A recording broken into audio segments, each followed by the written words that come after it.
And we don't go to another conference, and haven't been to another conference quite like this.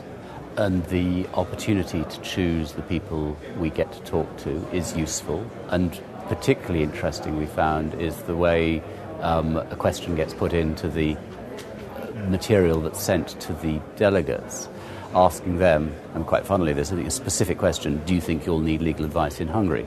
Now, the answer to that can be very interesting. Sometimes it's people who are already in Hungary. We know they're in Hungary. We know they've got advisors there. It's good to see them, but actually that's not the sort of low-hanging fruit. They're people who've got an advisor already. But what is really interesting, if someone says yes to that question who is not yet in Hungary or hasn't yet sort of surfaced, and that's very valuable. And that's interesting, and those are sometimes the most interesting meetings. The one-to-one meetings we get as a result, so we see the list of people who are coming and select people, and usually they agree to meet, and we sit with them for the half hour, and they're useful sessions, but the atmosphere is good generally. It's quite...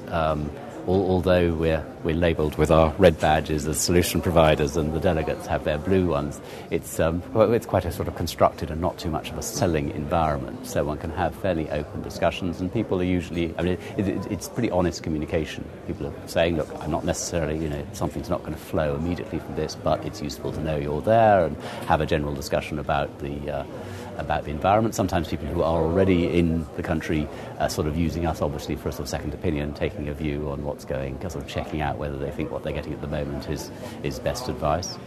I think I'd have to say that our experience has been that in terms of actual sort of client wins deriving from the event, as often as not come from the meetings in the corridor, over the lunch, over breakfast this morning, whatever, as they come from the business meetings. But that's not a criticism of the business meeting forum, it's just the nature of the event. And it's quite funny. Quite often one finds oneself sitting at the dinner next to someone you're having a meeting with, a half-hour meeting the next day, and so you sort of deliberately agree to put aside, not talk about the things we're going to talk about tomorrow, and instead talk about summer holidays or something, which is it's a pleasant environment, and it's a good way of getting to know people.